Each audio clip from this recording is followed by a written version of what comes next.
날마다 숨쉬는 순간마다 모든 것이 하나님의 은혜였고 주님의 깊은 사랑이었으며 뜻이었음을 깨닫게 하시니 감사합니다. 이 시간도 주님께서 수요일 밤 예배로 주님 앞에 간절한 마음으로 예배드리는 사랑하는 모든 이들에게 허락해 주실 주님의 넘치는 축복과 은혜를 많이 누리게 하여 주시옵소서. 주님께서 모든 것 주관하여 주실 줄 믿습니다. 주님, 사랑하는 우리 모든 성도들과 함께하여 주시옵소서. 예수님 이름으로 감사하며 기도하옵나이다. 아멘. 하나님의 말씀 보시겠습니다. 하나님의 말씀은 고린도전서 2장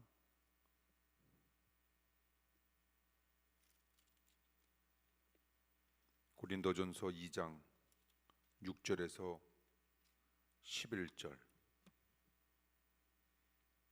6절 제가 먼저 읽도록 하겠습니다. 그러나 우리가 온전한 자들 중에서 지혜를 말하노니 이는 이 세상의 지혜가 아니요 또 이 세상에 없어질 관원의 지혜도 아니요 오직 비밀한 가운데 있는 하나님의 지혜를 말하는 것이니 곧 감추었던 것인데 하나님이 우리의 영광을 위하여사 만세전에 미리 정하신 것이라. 이 지혜는 이 세대의 관원이 하나도 알지 못하였나니 만일 알았다면 영광의 주를 십자가에 못 박지 아니하였느니라. 기록된 바 하나님이 자기를 사랑하는 자들을 위하여 예비하신 모든 것은 눈으로 보지 못하고 귀로도 듣지 못하고 사람의 마음으로도 생각하지 못하였다 함과 같으니라. 오직 하나님이 성령으로 이것을 우리에게 보이셨으니 성령은 모든 것 곧 하나님의 깊은 것이라도 통달하시느니라. 사람의 사정을 사람의 속에 있는 영 외에는 누가 알리요? 이와 같이 하나님의 사정도 하나님의 영 외에는 아무도 알지 못하느니라. 아멘. 아멘. 오늘 저는 수요일 밤 예배를 통해서 우리 사랑하는 성도님들과 함께 성령님에 관한 이야기를 고린도전서 2장 6절에서 11절에 해당되는 말씀을 통해 함께 나누고자 합니다. 아덴에서의 전도 실패를 계기로 사도 바울은 철저히 하나님 앞에 깨달은 것이 하나 있었습니다. 그것은 사람의 지혜와 힘으로 영혼을 구원하는 선교와 전도를 할 수 없다라고 하는 것. 사람에게 아무리 강한 능력이 있다 할지라도 사람의 힘만으로는 아무것도 할 수 없다라고 하는 놀라운 진리의 말씀을 사도 바울은 깨달은 겁니다. 그래서 그는 그 다음으로 고린도 지역으로 선교를 가면서 성령님의 인도를 따라 전도하고 선교하겠다 결심하고 각오합니다. 그러면서 성령님의 인도를 따라 성령님께서 위로부터 허락해 주시는 하나님의 능력으로 사는 삶이 도대체 얼마나 복된 삶인가라고 하는 사실을 그는 깨달았고 그 놀라운 사실을 사랑하는 사람들과 함께 나누고 있는 겁니다. 오늘 본문 성령님께서는 어떤 일을 하시는지 우리에게 몇 가지 교훈을 심어줍니다. 성령님은 어떤 일을 하실까? 성령님은 하나님의 지혜를 부족한 우리들에게 허락해 주신다는 겁니다. 오늘 보면 6절에서 7절 말씀해 보니 그러나 우리가 온전한 자들 중에서 지혜를 말하노니 이는 이 세상의 지혜가 아니요 또 이 세상에 없어질 관원의 지혜도 아니요 오직 비밀한 가운데 있는 하나님의 지혜를 말하는 것인데 그 지혜는 곧 감추었던 것 하나님께서 우리의 영광을 위해 만세전에 미리 정하신 것이다 라고 하는 말씀이 있습니다. 지혜가 무엇일까? 이제까지 우리가 배우고 보고 느꼈던 것을 통해서 내 삶의 행동 양식을 바람직하게 만들어가는 것을 가리켜 우리는 지혜라 이렇게 표현하고 말할 수 있는 겁니다. 그리고 우리는 이런 지혜를 가리켜 일반적인 지혜라 이렇게 표현하고 있는 겁니다. 그런 지혜로운 삶이라고 하는 것, 인생을 성공적으로 살게 하는데 아주 중요한 요소를 갖추고 있다라고 하는 것도 우리는 알게 됩니다. 그러나 사도 바울은 그런 일반적인 지혜, 그리고 세상의 지혜를 말하지 아니하며 오직 하나님의 지혜만이 참된 지혜였다라고 하는 사실을 우리에게 끊임없이 일러주고 있는 겁니다. 그렇다면 그 하나님의 지혜는 도대체 어떤 것을 가리켜 우리는 하나님의 지혜라 말할 수 있을까? 그 지혜의 정수는 바로 십자가였다. 이 십자가임을 사도 바울 선생님은 우리에게 강조하고 있습니다. 세상 살아가는 능력으로 소화시키는 모습은 비록 우리가 부족하다 할지라도 나는 나에게 주어지고 나에게 주님께서 짊어지라 말씀하셨던 십자가를 지겠노라 다짐하는 자세만 있다면 하나님께서는 우리를 가장 인정하시는 지혜로운 삶으로 나 자신을 주님께서 감싸 주신다라고 하는 것, 그런 삶은 그렇다면 누가 주시는 걸까? 하나님께서 위로부터 베풀어 주시는 놀라운 지혜의 삶은 바로 성령님께서 부족한 우리들에게 허락해 주시는 것이었음을 우리는 알게 됩니다. 성령님께서 우리들에게 주시고자 하는 십자가의 지혜, 하나님의 지혜, 우리의 마음 가운데 가득 품으며 살아가시길 원합니다.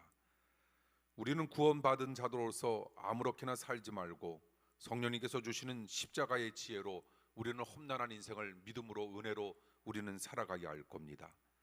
예수 믿는 사람이 십자가를 지겠다라고 하는 각오로 지혜롭게 살지 못하면 나 자신보다 우리는 예수님에게 욕을 먹게 합니다. 우리는 은혜로 구원받았지만 이제는 구원받은 사람답게 살려고 힘써서 예수님의 은혜를 우리는 갚아드려야 합니다. 왜 우리네 인생이 불행해지는 것일까? 가장 커다란 이유가 있다면 십자가를 지려고 하는 지혜로운 삶이 없기 때문에 때로는 우리의 삶이 불행해질 수밖에 없다라고 하는 겁니다. 가정생활에서나 교회생활에서나 그리고 인간관계에서 자기를 주장하는 미련한 삶을 버리고 우리는 오히려 십자가를 주장하는 지혜로운 삶을 살기 위하여 우리는 인생의 불행도 급속도로 자취를 감추게 된다라고 하는 사실 또한 기억하는 겁니다. 그러므로 우리가 십자가를 주장하는 지혜로운 삶을 살아가기만 하면 우리에게 다가오는 불행도 급속도로 자취를 감추고 만다라고 하는 사실 또한 우리는 기억해야 할 겁니다. 우리는 하나님에게 축복된 삶을 달라 원하지만 하나님은 우리에게 지혜로운 삶을 살아갈 것을 원하시고 있다는 겁니다. 축복만을 바라다 보면 기복주의가 되면서 진정한 축복이 우리에게 멀어질 위험성이 많지만 성령님께서 우리들에게 허락해 주시고자 하는 힘과 능력으로 십자가를 지는 지혜로운 삶을 살아갈 수만 있다면 반드시 하나님께서 우리의 인생이 부족한 인생이지만 우리네 삶을 넉넉하고 풍요롭고 풍성한 삶으로 변화시켜 주시고 바꾸어 주시며 만들어 주실 수 있다는 겁니다. 오늘 우리는 고린도전서 2장 6절에서 11절에 해당되는 말씀을 통하여 성령님이 도대체 어떤 일을 하시는 건가라고 하는 몇 가지 교훈의 말씀을 우리는 살펴보고 있는데, 성령님은 첫 번째 우리에게 하나님의 지혜를 주시고 두 번째 우리에게 영적 시야를 열어주신다는 겁니다. 9절 말씀해 보십시오. 기록된 바 하나님께서 자기를 사랑하는 자들을 위하여 예비하신 모든 것은 눈으로 보지 못하고 귀로도 듣지 못하고 사람의 마음으로도 생각지 못한다라고 하는 것, 흔히 사람은 오감으로 사물을 인식하고 그리고 물질 세계를 우리는 오감으로 인지하고 있는데, 여러분들이 아시는 바와 마찬가지로 오감이라고 하는 건 시각과 청각과 미각과 후각과 그리고 촉각을 말하고 있는데, 그 오감으로는 하나님 나라의 비밀을 절대로 알 수가 없습니다. 그러므로 세상 사람들은 아무리 똑똑하고 아무리 자기 나름대로 지혜가 있고 그리고 지식이 넘치는 삶을 살아간다 할지라도 그들은 하나님의 마음을 깨달을 수가 없다는 겁니다. 그리고 오감 외에 경험과 직관으로 물질 세계를 인지하는 것을 가리켜 우리는 육감이라 이렇게 표현하고 있는데, 역시 육감으로도 하나님 나라의 비밀을 알 수 없다는 겁니다. 그러므로 우리가 하나님 나라의 비밀을 우리는 반드시 알아야 할 텐데, 그래서 우리는 눈으로 보고 귀로 들으며 그리고 우리의 마음으로 하나님께서 우리들에게 보여주시고자 하는 하나님의 놀라운 뜻을 우리는 오감과 육감을 뛰어넘어 하나님께서 우리들에게 베푸시고자 하는 영감으로 우리는 우리의 마음 가운데 하나님의 귀한 비밀의 말씀을 가득 담아내야 한다는 겁니다. 그러므로 하나님 나라의 비밀을 알기 위해서는 영적인 감각이 우리들에게 필요한데, 그 영적인 감각은 누가 허락해 주시는 것인가? 우리가 하나님 앞에 쉬지 말고 기도하며 항상 기뻐하고 범사에 감사하면서 하나님께서 나를 향한 놀라운 뜻을 이루어낼 수 있다면 성령님께서 우리들에게 허락해 주시고자 하는 세상 사람들은 받을 수 없고 세상 사람들은 누릴 수 없는 우리만이 가질 수 있는 놀라운 비밀의 선물임을 우리는 드디어 알게 됩니다. 육감은, 오감도 하나님 나라의 비밀을 알 수 없지만 영감은 하나님 나라의 비밀을 알게 됩니다. 그 영감은 우리 안에 계신 성령님께서 반드시 우리들에게 허락해 주시는 선물임을 우리는 또한 깨닫는 겁니다. 성령님이 우리에게 영감을 주실 때 우리네 영혼이 열리면서 하나님의 뜻과 섭리를 우리는 알게 되고 하나님께서 우리를 위해 예배하신 놀라운 축복을 우리는 드디어 바라다 볼 수 있다라고 하는 겁니다. 세상 속에서 우리들에게 주고자 하는 놀라운 것들을 얻기 위하여 우리는 끊임없이 몸부림치지만 그런 모든 것들이 오히려 삶을 살아감에 있어서 우리 자신들을 더더욱 지치게 만든다라고 하는 것. 그러나 하나님의 말씀대로 하나님의 뜻과 섭리를 기억하면서 하나님 나라의 비밀을 알기 위하여 몸부림치고자 하는, 그래서 하나님께서 성령님께서 우리들에게 주시고자 하는 영감의 놀라운 감각과 감동된 마음을 우리가 부여받기만 하면 우리는 지치지 아니하며 하나님의 깊은 뜻을 향하여 우리는 끊임없이 나아갈 수 있는 하나님의 거룩한 백성들이 될 수 있다는 겁니다. 사랑하는 성도 여러분, 성령님께 날마다 간절한 마음으로 간구함으로 말미암아 성령님께서 우리들에게 허락해 주시고자 하는 영적인 감각, 영적인 시야가 열림으로 말미암아 여러분 삶 가운데 놀라운 축복이 가득 나타나게 될 줄 믿습니다. 성령님은 어떤 일을 하실까? 성령님은 하나님의 마음을 깨닫게 하신다는 겁니다. 11절에 보십시오. 사람의 사정을 사람의 속에 있는 영 외에는 누가 알리요? 이와 같이 하나님의 사정도 하나님의 영 외에는 아무도 알 수가 없다라고 하는 겁니다. 오로지 성령님만이 하나님의 마음을 알 수 있다라고 하는 겁니다. 우리가 이 땅을 살아가면서 가장 소중한 일이 있다면 그 일은 어떤 일일까? 가장 위대한 축복은 도대체 어떤 축복을 가리켜 우리는 가장 위대하고 중요하고 소중한 축복이라 말할 수 있을 것인가? 하나님의 마음을 우리가 아름답게 놀랍게 능력 있게 캐치하면서 살아간다라고 하는 겁니다. 하나님은 무엇을 좋아하시고 하나님은 무엇을 싫어하시며 부족한 나를 향하여 하나님께서 원하시는 바는 도대체 어떤 것인가라고 하는 것을 깨달아 우리가 하나님의 마음을 온전하게 깨달아 하나님의 말씀과 뜻 가운데 나에게 주어진 인생을 온전히 내어 맡길 수만 있다면 우리네 인생은 성령님이 주관해 주시는 인생, 그 인생은 반드시 실패를 뛰어넘어 하나님께서 원하시는 성공으로 우리네 삶을 이끌어 주실 것을 약속하고 있으니 우리네 마음대로 살아가는 삶이 아닌 주님께 모든 것을 내어 맡긴 은혜의 삶이 되시길 원합니다. 에덴 동산에서 타락 후에 아담이 잃어버린 축복은 도대체 어떤 축복일까? 다른 어떤 축복보다 하나님과의 교통이 끊어져 하나님의 마음을 알지 못하게 되었다라고 하는 겁니다. 타락 전에는 아담은 언제나 하나님과의 영적인 완전한 소통을 이룰 수 있었습니다. 그러나 타락으로 말미암아 그 소통이 현저하게 막히게 되었다라고 하는 겁니다. 그러나 성령님께서 다시 우리 마음에 계실 때 하나님과의 깊은 영적인 대화를 가능케 하신다라고 하는 겁니다. 그러므로 우리는 다시 태어나야 합니다. 그것을 가리켜 우리는 거듭나야 한다라고 이야기합니다. 내 마음대로 살면 죽고 하나님의 말씀대로면 산다라고 하는 사실, 하나님과의 막힌 담을 우리는 헐어내야 된다라고 하는 것, 하나님은 우리에게 말씀하시고 말씀하시는 하나님의 말씀을 우리는 들음으로 우리는 마음대로 살아가는 것이 아니라 하나님의 말씀을 들은 그 마음대로 우리는 살아가야 할 것을 주님은 끊임없이 우리에게 외쳐대고 있다라고 하는 겁니다. 그 말씀을 우리네 심령 가운데 가득 담아 남은 인생 하나님의 마음을 깨닫고 하나님의 말씀대로만 살아가시는 우리 모두의 삶이 아름답게 열매로 맺어질 줄 믿습니다. 성령님은 우리에게 놀라운 일을 해주십니다. 그러므로 성령 충만한 사람이 되는 것처럼 이 세상에서 복된 일은 없다는 겁니다. 그러면 성령 충만하다라고 하는 말은 도대체 어떤 의미를 가지고 있는 것일까?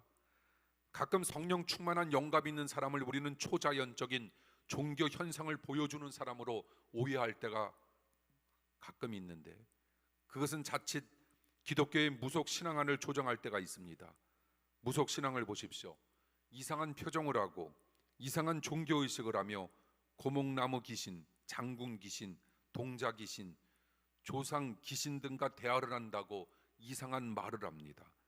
심약한 사람들은 그런 현상을 신기함으로 그 무속 신앙에 빠져들 때가 많다라고 하는 겁니다. 이단 역시도 마찬가지입니다. 기독교에서는 그런 무속적인 신앙 형태를 가진 사람, 이런 사람을 가리켜 영감 있는 영적인 사람이라 절대로 이야기하지 않습니다. 성령 충만한 영적인 사람, 영감이 있는 사람에게는 가장 위대한 특징이 있는데 어떤 특징이 있을까? 9절 말씀에 의하면 성령 충만한 영감 있는 사람에게 나타나는 두 가지 현상이 있는데 그것은 어떤 것일까? 이겁니다. 하나님께서 나를 사랑하신다라고 하는 사실, 그리고 하나님께서는 나를 위해 엄청난 축복을 예배해 놓으셨다라고 하는 것, 이것이 바로 영적인 놀라운 축복이었음을 우리는 꼭 기억하자라고 하는 겁니다. 힘들고 어렵지만 우리는 두 가지를 우리도 기억합시다. 하나님께서 부족한 우리를 사랑하신다라고 하는 것. 내가 아무리 어려운 형편과 진짜 사방이 꽉 막힌 듯한 그런 인생을 내가 살아간다 할지라도 여전히 하나님은 그 막힌 상황 속에서도 부족한 나를 사랑하신다라고 하는 사실, 그리고 하나님은 나를 위해 엄청난 축복을 예비해 두시고 계시다라고 하는 이 사실을 믿으면서 살아간다면 우리의 발걸음은 더더욱 심찬 발걸음이 될 줄 믿습니다. 그러므로 우리가 하나님께서 나를 사랑하신다, 이 사실을 우리들이 기억한다면 우리는 절대로 우리네 마음대로 살 수 없을 겁니다. 나를 사랑하신다라고 하는 건 어떤 뜻입니까? 나만을 바라보고 있다라고 하는 그런 뜻 아닙니까? 부모님이 날 사랑하신다라고 하는 건 그건 부모님이 날 바라다보고 있다라고 하는 겁니다. 그런데 우리가 어떻게 우리네 마음대로 살아갑니까? 하나님, 부모님께서, 어머니께서, 아버지께서 나를 바라다보고 계신데 우리가 그런 어머니의 모습과 아버지의 모습을 생각한다면 우리가 어떻게 우리네 마음대로 살아갑니까? 그 아버지의 사랑과 아버지의 바라다봄과 어머니의 바라다봄보다 더 큰 사랑과 더 큰 바라다봄이 바로 하나님께서 우리를 바라다보고 계시다라고 하는 것, 하나님께서 우리를 바라다보고 계시다라고 하는 건 하나님께서 우리를 그만큼 사랑하고 계시다라고 하는 것. 그러니 우리가 어떻게 우리네 마음대로 살아갑니까?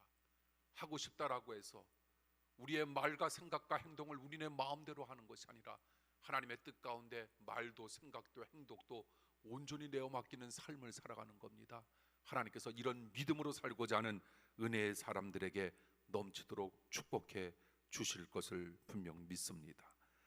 시편 139편 16절에 보면 이런 말씀이 있습니다. 내 형질이 이루어지기 전에도 주의 눈이 보셨으며 나를 위하여 정한 날이 하나도 되기 전에 주의 책에 다 기록이 되었나이다. 우리의 모든 삶이 결국 하나님의 손안에 있다라고 하는 겁니다. 우리의 모든 삶이 하나님의 손안에 있고 하나님께서 다 계획해 놓으셨다라고 하는 말씀. 가끔 우리에게 문제와 어려움이 분명 사람이기 때문에 다가오지만 우리는 하나님께서 문제 이후의 축복도 다 예비해 놓으셨다라고 하는 사실을 우리는 깨달아야 합니다. 그래서 저는 늘상 이런 말을 자주 하지 않습니까? 우리는 사회적인 동물인가 동시에 우리는 문제적인 동물이다. 그런데 우리는 우리에게 다가오는 문제도 우리는 두려워하지 말자. 우리는 그 문제를 극복하기만 하면 된다. 이런 믿음으로 나아가면 그 문제는 누가 해결해 주신다? 하나님께서 해결해 주신다. 이것이 끊임없이 문제가 우리의 인생 가운데 다가오면 어떻습니까? 우리의 죽는 그 순간까지 우리는 문제 속에 살아간들 무슨 문제가 있단 말입니까? 주님께서 우리에게 힘을 주심으로 말미암아 그 문제를 우리는 극복해내며 결국 주님께서 그 문제를 해결해 주신다라고 하는 그 고귀한 믿음으로 우리는 날마다 은혜로 살아가야 할 줄 믿습니다. 우리는 왜 하나님 앞에 기도하는 겁니까? 우리가 간절히 기도할 때 이미 하나님께서 계획하신 일을 구체적으로 우리의 눈으로 보여주시는 은혜가 있기 때문에 우리는 하나님께 간절한 마음으로 간구하는 겁니다. 예레미야 33장 3절 이런 말씀이 있습니다. 너는 내게 부르짖으라. 나는 네게 응답하겠고 너는 네가 알지 못하는 크고 비밀한 일을 알게 되리라. 하나님은 우리에게 간구하기를 요구하시고 있다라고 하는 겁니다.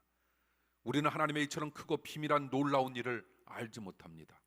그런데 우리가 하나님 앞에 간절한 마음으로 간구하고 기도하면 하나님께서는 그 놀라운 일을 부족한 우리들에게 반드시 보여주실 것을 약속하시고 있다는 겁니다. 항상 보면 하나님의 은혜는 너무 크고 놀랍고 그리고 우리가 생각하지 못하는 곳에서 주어지는 경우가 얼마나 많은지 모릅니다. 가끔 이제 어떻게 살아갈까?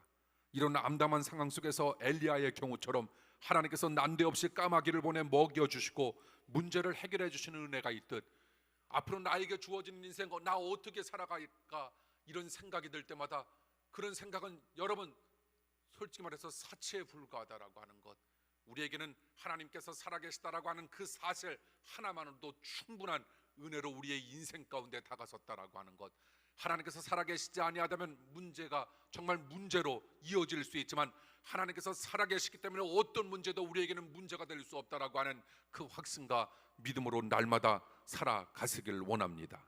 하나님의 놀랍고도 크신 은혜와 역사가 우리의 삶 가운데 이렇듯 날마다 다가와 우리의 인생 속에 하나님의 크신 은혜로 날마다 우리의 삶을 붙들어 주실 줄 믿습니다. 이처럼 우리는 하나님의 은혜로 우리는 이제까지 살아왔고 또 우리는 하나님의 은혜로 앞으로도 우리는 살아갈 겁니다. 우리는 하나님의 나를 향한 사랑과 축복의 계획을 믿으며 넉넉한 마음으로 우리는 살아가는 겁니다. 우리가 하나님께서 나를 사랑하시고 나를 위해 엄청난 축복을 예비하셨다라고 하는 것을 믿을 때 구체적으로 우리의 삶에서 어떤 태도가 나타나게 될까?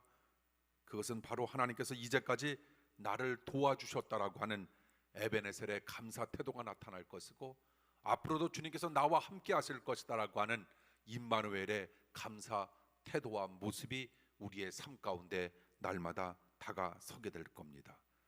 그런 의미 속에서 성령 충만한 삶을 사는 가장 위대한 특징 가운데 하나, 그것은 늘상 이야기하지만 범사에 감사하는 태도입니다. 그런 태도가 있을 때 하나님은 크고 놀라운 일을 우리 앞에 반드시 펼쳐주실 겁니다.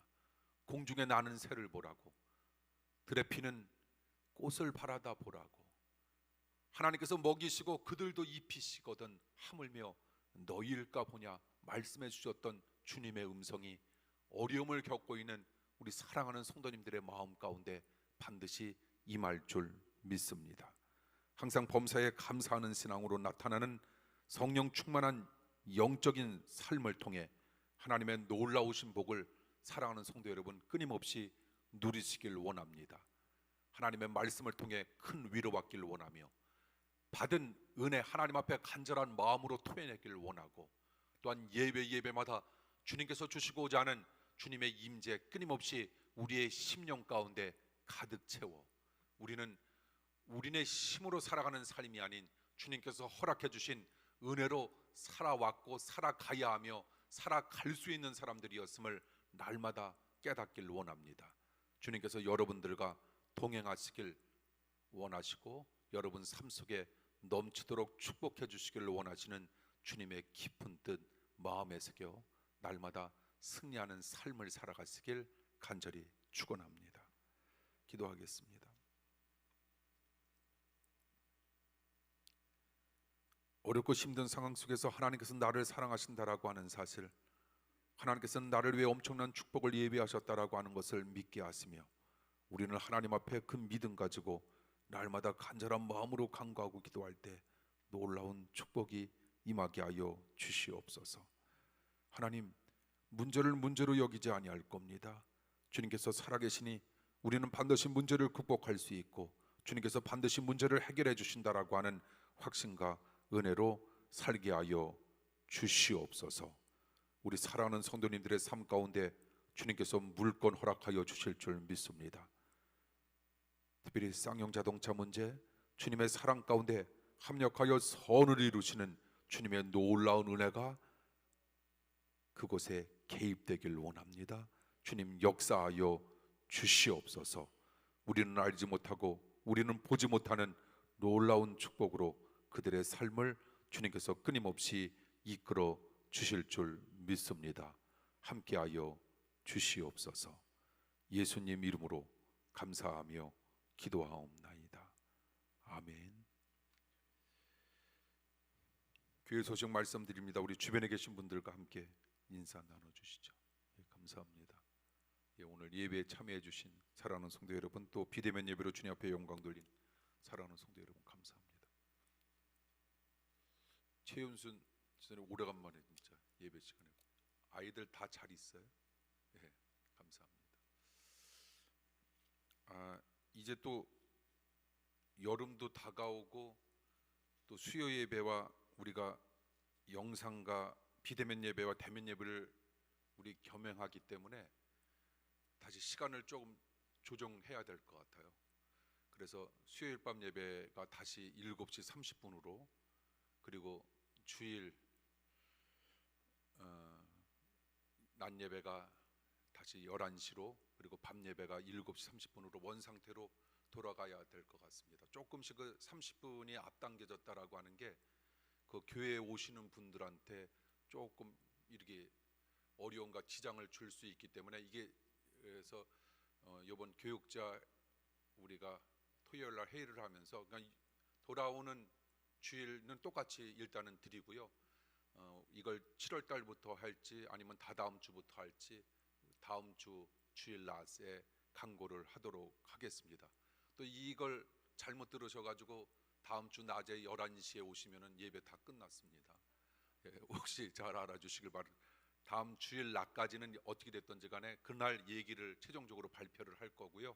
그때는 10시 반에 예배를 드리도록 하면서 그때 정확한 강고 드리도록 하겠습니다. 지금도 우리 이윤경 지사님이나 홍영식 원사님이 7시 반 예배였으면 괜찮을 텐데 아마 끝나시고 바로 오셔도 7시 20분이니까 그래도 함께 우리가 7시 반 예배면 더 이렇게 예배 드려질 수 있지 않을까라고 하는 생각을 해봅니다. 다음 주에 정확한 강고 드리도록 하겠습니다. 오늘도 예배에 임해 주신 우리 사랑하는 성도 여러분 감사하고요. 그리고 한 가지 강고 말씀드리면 우리 그 유민자 권사님 속회에 그 유신혁 권사님 그 어머니께서 어제 밤 11시 40분에 그 하나님 나라에 가셨습니다. 그래서 유신혁 권사님과 윤병순 권사님, 그래서 오늘 임종 예배 및 그 입간 예배를 드렸고요. 내일 발인 예배 드려지게 됩니다. 10시 30분 기억하시길 원하고요. 또 위로해 주시고 또 뭘 가지 못하신 분들은 또 거기에 나름대로 계좌번호 이렇게 올려졌으니까 여러분들이 그것에 맞게 더불어서 조치를 하시면 될 수 있을 것 같습니다. 유신혁 권사님과 윤병순 권사님의 어머님 발인 예배까지 장례 모든 일정이 주님의 사랑과 은혜 가운데 잘 마무리 질 수 있도록 여러분들이 기도해 주시면 감사하겠습니다. 축복 기도합니다.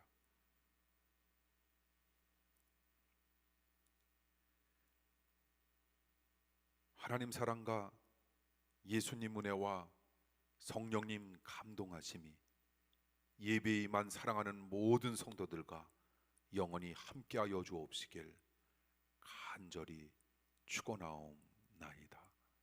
아멘.